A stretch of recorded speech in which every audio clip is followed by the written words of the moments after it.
You might call this just a game, but it's the product of a British industry that's worth over £1.4 billion a year. This is the story of how Britain became one of the biggest producers of computer games in the world, all thanks to one incredible game. It was the first game where it tried to tell a story and it was a world that you got immersed in. We've managed to track down the two Cambridge undergraduates who created the world's first fully 3D computer game. We were terrified of someone else doing the same. You know, we weren't so arrogant to think no one else could do this.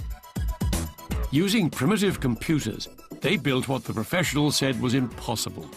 A 3D space game with 8 galaxies that people would play not just for hours, but for weeks. They created not only a game that was inspirational at the time, but they created a whole new genre of game. And the name of the game that changed the world? Elite.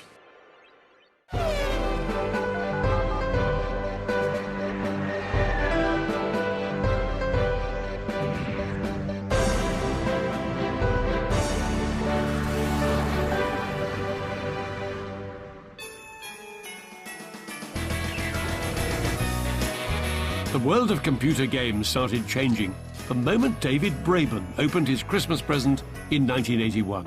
Inside the wrapping paper was an Acorn Atom, one of the very first home computers. That was a wonderful moment. I was very, very excited. It was a fascinating device, and I think it really captured my imagination. I really loved the sort of things you could do with computers. On the other side of London was another computer-mad teenager, Ian Bell. He was working for his dad, but the best thing about the job was he got to play with the Office Micro. When I had access to a computer, I would learn how to use it and play around with it. In the lunch hour and after work, on waiting for my father to go home, I used to program games, just doing it for fun. Until the 80s, computers had been enormous and expensive machines, serious pieces of hardware for large corporations, programmed to produce endless, boring printouts. But then they became cheap and were getting into our homes. They were nothing like the home computers we know today. To make them do anything, you'd have to program them yourself. When you first switch it on, all you get is a little greater than sign in the top of the screen. And then it's a case of leafing through this great huge manual to work out what to do next. There was no software. No software meant that in 1981, home computers needed to be programmed in a laborious language called BASIC. I ask you, all I get after 10 minutes of programming are the words, "Hello, Peter." Terrific! But let's face it, very, very basic. Despite the limitations of the BASIC programming language, to teenagers like David and Ian, the home computer opened the door to a whole new world. Kids could just get in there and program it to do exactly what they wanted it to do. They started writing games, which are the things that they wanted. They wanted to be entertained, and they could make these things do it. Back in 1981, computer games were as limited as the computers on which they were played. Simple two-dimensional affairs like Pong or Space Invaders. Space Invaders was quite an interesting game. It was compulsive. Pong and stuff I didn't think much of. I didn't really think much of most of the early games. There was an expectation that, for example, a game would take 10 minutes to play through. There was an expectation that it would have 3 lives. There was an expectation it would have a score. And all of these things had almost become written in stone, which is utterly ridiculous. Those early 2D games were produced by some of the biggest companies in the world, like EMI and Atari. But David had bigger ideas. He wanted to do something no one else had ever done, something that the big companies thought was impossible. I was very, very excited by 3D graphics even before I had a computer, because I thought, oh, it can't be that hard, as an arrogant teenager might do.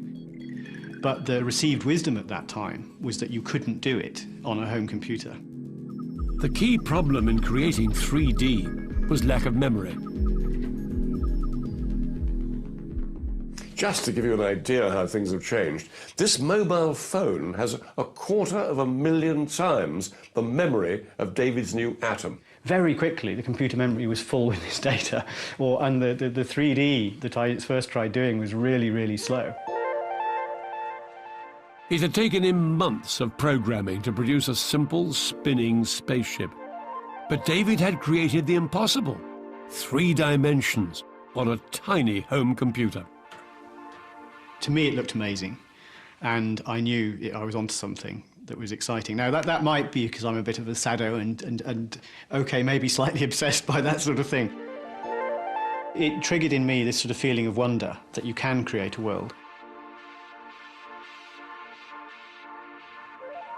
David might have created a 3-dimensional rocket, but it was only a demonstration, not a game.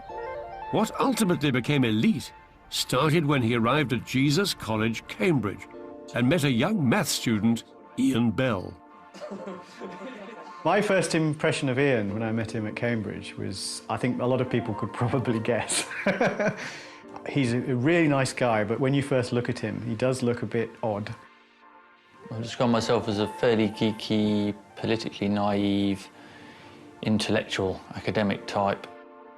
In some respects, we were quite alike, and in other respects, we were immensely different.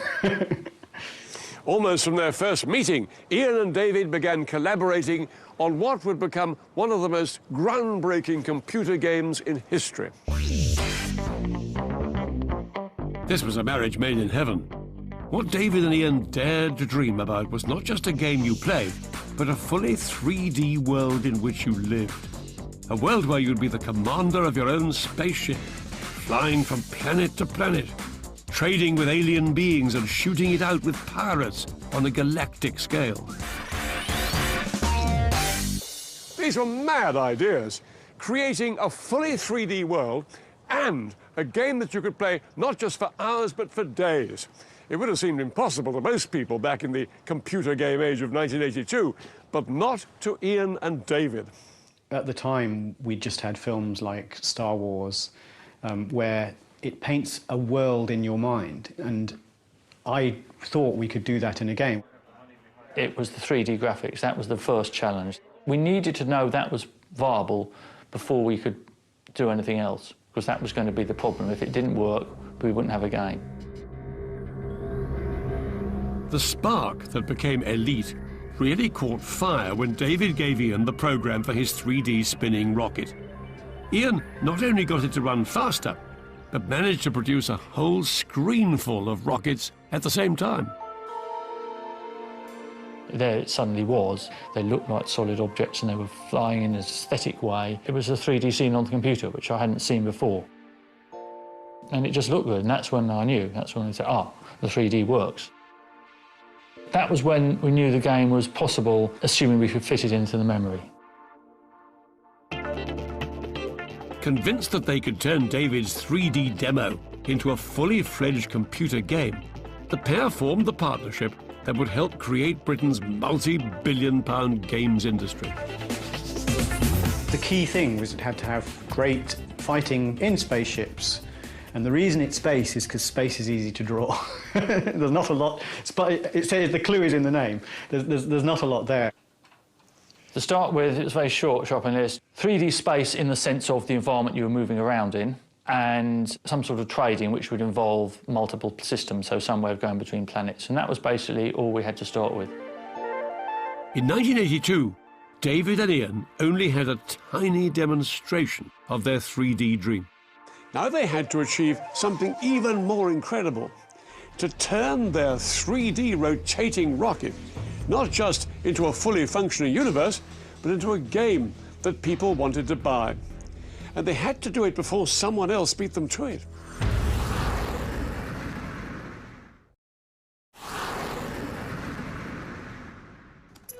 In 1982, when Space Invaders was as good as it got, 2 Cambridge undergraduates were attempting to revolutionize the computer game industry, creating the world's first fully 3D computer game. And in so doing, they kick-started an industry that now puts Britain in the top 4 in the world, with exports worth around £4 billion a year. We were possibly the first people to do what would now be called a big game, a game where the player has to put a lot of commitment into playing it, as well as us to writing it. It was a huge challenge. Working day and night, David and Ian were out to beat some of the biggest names in computers at their own game. Creating a computer game at that time was no mean feat. You couldn't just download an application off the net to do it. you did everything from scratch. So, you know, writing a game was a real task. We didn't have tools to design the spaceships. We were designing them on graph paper and typing in the numbers. We had no error checking or anything. The code had to be right.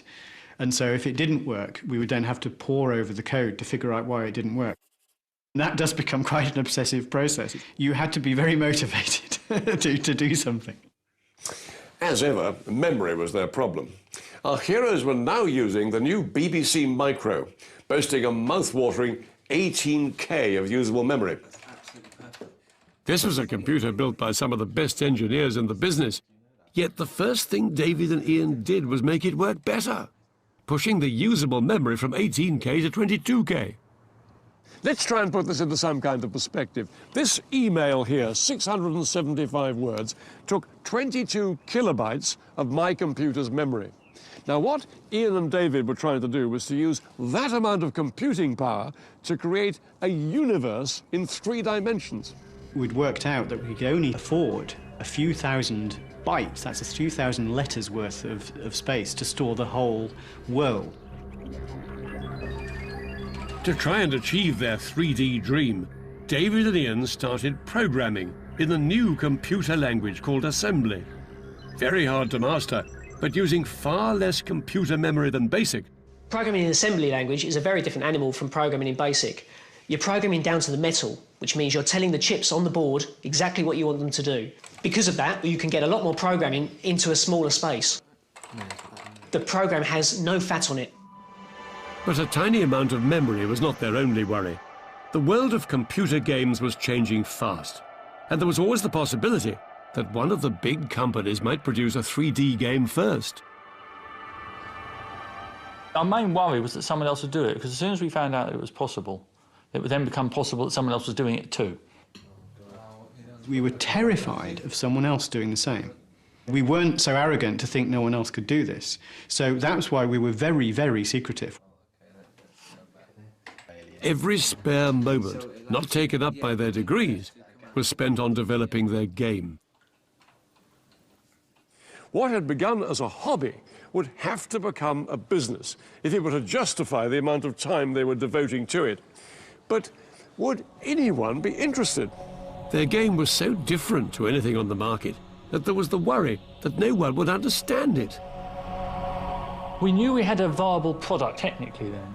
We didn't know for sure we had a saleable game, something that could be successfully marketed or that people would want to play. All we knew is that we could create something we would want to play. In the autumn of 1982, David and Ian could wait no longer. It was time to see what the computer game industry thought of their creation. I was very excited. I was very proud of what we've done. Demonstrating it to one of the biggest entertainment publishers in the world, the mighty Thorn EMI, was a do-or-die moment. And we showed it to them, and they said they were very, very interesting technical demonstration, but we don't think it's going to work as a game. Everything we liked about it, they didn't like. My first feeling was, oh no, what if they're right? Thorn EMI's big hit that year was River Rescue, a classic 2D game like this, which ticked all the boxes a game was meant to have in those days. They wanted what we used to call the 7 golden eggs scenario, where you had some sort of mission throughout the game which you had to find the 7 golden eggs scattered around the galaxies, and once you'd found them, you'd won. People want to play for 10 minutes. People want 3 lives. You know, they want to score. You're changing all this. And they gave us a rejection letter. They were looking at it from a marketing perspective based on games that were already out. They weren't seeing what was there. And that did frustrate me and annoy me. Especially in the computing industry, you find that people turn down things that you can easily mock now, but it would have been a big investment for somebody to back a couple of guys that were still at college. But the boys were determined not to give up. Down, but not out, their next port of call was a much smaller company, Acorn Soft. They were the software offshoot of Acorn, the makers of the BBC computer. Their grimy offices up a Cambridge alleyway were 1,000,000 miles away from the marketing whiz kids at EMI who'd missed the point. The most important thing about Elite for me was the fact that it combined 3 different aspects of entertainment. It had the the graphics, it had the keyboard manipulation, it had the adventure, and it had the strategy. These I had never seen combined together before. The reaction couldn't have been more different. The Acorn Soft were truly impressed, I think it would be fair to say. We knew people liked it, which was very gratifying. We'd gone with our own instincts about not underestimating the players. We were treating the players like adults, in a sense, even though they were mostly children, and it worked. David and Ian were at the beginning of something really exciting, a few jaw-dropping scenes. With Acorn Soft backing them, the demo could now be turned into a fully blown game. But then came the news they'd been dreading. Someone had claimed to have created a 3D game for the Sinclair ZX computer. But when they finally got a copy, it only confirmed how far ahead of the competition they still were. It wasn't really 3D. It was you were a camera looking at a 3D world, but the camera wasn't rotating. You couldn't sort of roll over. You couldn't jump up over the walls. It's not 3D in the sense of Elite, which is where there's no preferred direction. You're genuinely in space. The heat was on. Ian and David really had to up their game now. Their struggle was to create the universe in just 22K of memory. We would spend ages finding what we call byte savings. If you spent 2 hours staring at the code and you managed to save 3 bytes, you consider that time well spent, which just seems crazy now, but it was so crucial. Incredibly, they found the answer, but not at the cutting edge of computing. They turned the clocks back 800 years and enlisted the help of this chap, Leonardo Fibonacci, a 13th century mathematician. Fibonacci had discovered a way of generating seemingly random numbers using a very simple formula. His formula explained patterns in nature. Now David and Ian wanted to use his formula to create galaxies. That is such a powerful technique that you can generate anything by that, whether it's the layout of stars in a galaxy or whether it's to create a character's name. Suddenly, 22K of memory could accommodate all the galaxies they'd ever dreamt of. We realised that we could have as big a universe as we wanted. The universe they dreamed of would have 2,500 planets, each with its own alien race, and it'd be spread across 8 separate galaxies. Elite on a screen was clearly meant to remind you of 2001: Space Odyssey. What was quite astonishing about it was that it seemed to mimic what was happening in 2000: Space Odyssey really rather well. It was now the spring of 1984, and Ian and David were still refining their game in every moment of spare time they had. But Acorn Soft were keen to get it to market as soon as possible. After 18 months of mounting tension, Acorn Soft called a halt. They made a decision. They would begin production. Elite now had all the ingredients needed to change the world of computer games forever. And Acorn Soft were determined that it would get the full Hollywood treatment. Selling at twice the price of rival games, it would even come with its own novel. I think Elite was much more than just about the 3D graphics. It was about the universe that you could fly around. It was about the novel that came with the book that set the whole scene and really put you in the game. It's probably one of the first times I think that a game had ever been packaged like that. Acorn were determined this was going to be big. They decided to do something that had never been done before, to give the game a major launch by hiring an entire theme park for a day.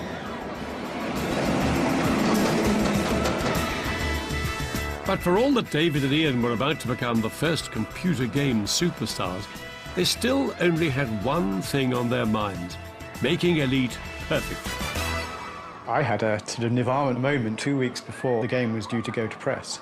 I'd worked out a way of doing a new radar. We just thought, wait, this is so fantastic. We should put this in the game.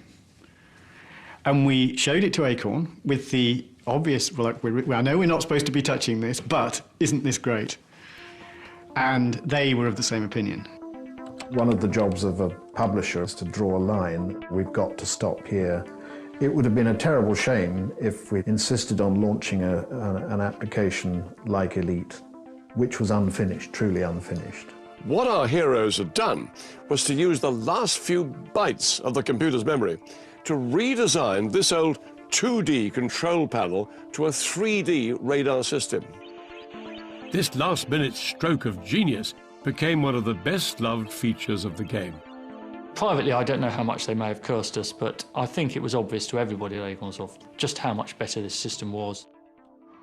The printing presses finally began rolling in the summer of 1984, by which time David and Ian had invested 3 years of their lives creating a game that was nothing like anything on the market. But no one knew if the world was ready for an intergalactic trading game that could last for weeks. But luckily it seemed Elite was the game the gamers had been waiting for. The first time I saw Elite, I was amazed. These 3D spinning graphics on the screen just hadn't been seen before. And the ability to fly around a universe in your own little world blew me away. The fact that so many people were clearly so impressed with the game made me very excited indeed. I was suddenly plunged into a world that felt deeply alien, with people asking questions and microphones and all that sort of thing. I mean, I was stunned by it all. Almost overnight, Elite blew everything else out of the water. At that time, there were 150,000 BBC microcomputers in the UK, and Acornsoft sold 150,000 copies of the game, an incredible one for every machine in the country. We were the first, I believe, first non-US game to get to #1 on the Billboard charts. In fact, I think we were the first non-US game to get into the Billboard charts, never mind go to #1. It inspired so many other programmers to get out and start writing programs now they'd seen what was possible. It steered people into the field of computer graphics and the field of computer mathematics. I'm forever being said, oh yes, I came into the industry because of you, because of Elite. Elite was the product of 2 young students who dared to dream the impossible. Even better, by breaking the mold, they had created a game which helped catapult Britain to the forefront of a world industry.